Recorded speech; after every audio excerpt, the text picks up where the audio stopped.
The dinner was held in a restaurant that tried very hard to look effortless. Soft lighting, low music, polished wood tables.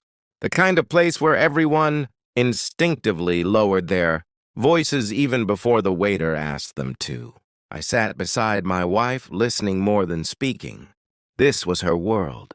Her colleagues, her projects, the people who laughed easily at references I didn't understand. She moved through conversations with quiet confidence, leaning toward people when they spoke, smiling at the right moments, occasionally touching someone's arm in that professional way that signals familiarity without intimacy. I watched her the way you watch someone who used to feel closer, not distant exactly, just slightly out of reach. Her boss sat at the center of the table. Daniel, he had the kind of presence that made people angle their chairs toward him without realizing it. Confident, easy humor, the sort of man who spoke like he was always performing just a little. People laughed often when he talked, sometimes because he was funny, sometimes because it seemed expected. Dinner moved the way these things usually do. Stories about difficult clients, gentle complaints about deadlines, the quiet competition of who had stayed latest at the office that week. I nodded when someone included me, gave small answers when asked what I did, but mostly I stayed in the background. It wasn't uncomfortable, just clear. At one point, Daniel began telling a story about loyalty at work. Something about how the best teams weren't built on talent, but on trust.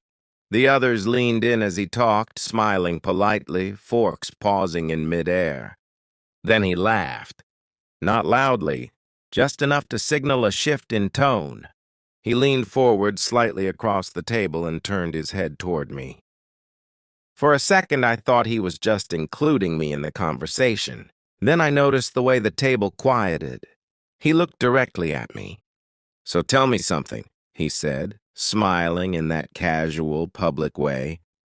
"How do you handle being married to someone who works this much?" A few people chuckled. Not cruelly, just the kind of laughter people offer when a question sounds playful but lands somewhere more complicated. I felt the weight of the room settle. The question itself wasn't outrageous. On the surface, it was harmless. But the way he asked it, leaning forward, smiling, inviting the table to watch, turned it into something else. It suggested something about my marriage, about patience, about sacrifice, maybe even about resentment. For a moment, I didn't answer. I looked at my wife. She wasn't embarrassed. She wasn't smiling either. She just watched me carefully, like someone waiting to see which direction a conversation might take. And I realized something in that quiet second. If I joked, the room would laugh and the moment would pass. If I answered honestly, it might expose more than either of us wanted. So I chose something in between. I took a sip of water and set the glass down. "I think," I said slowly, "you get used to measuring things differently." Daniel tilted his head slightly, still smiling. "Meaning?" I kept my voice calm. "When someone cares about their work that much," I said, "you don't compete with it. You decide whether you respect it." The table stayed quiet. No one interrupted.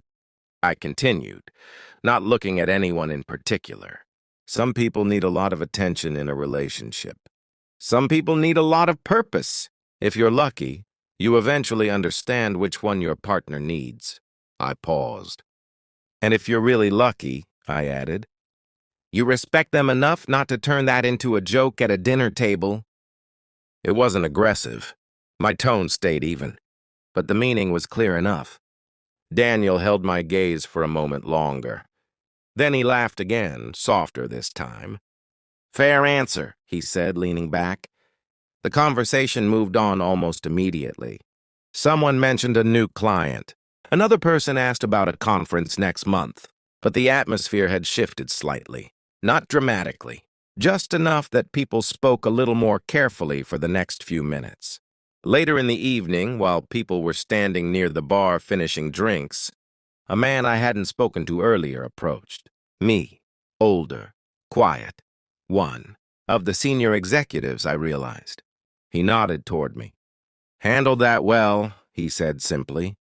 I shrugged. "It wasn't a difficult question." He gave a faint smile. "Sometimes it's not the question." Then he walked away before I could respond. The ride home was quiet. My wife drove while the city lights slid across the windshield. Neither of us spoke for several minutes. Finally, she said, without looking at me, "Daniel can be a little performative. I noticed." Another stretch of silence followed. "I didn't know he was going to ask that," she said. "I assumed you didn't." She nodded slightly. The road ahead was empty. After a moment, she spoke again. "Were you angry?" I thought about the dinner, about the question, about the way everyone had looked at me waiting for an answer. "No," I said. "That was mostly true." "What then?" she asked quietly. I looked out the window. "I think," I said slowly, "it just made something visible." She didn't ask what I meant, and I didn't explain. The car continued down the dark road. The silence between us no longer awkward, just honest in a way it hadn't been earlier that evening.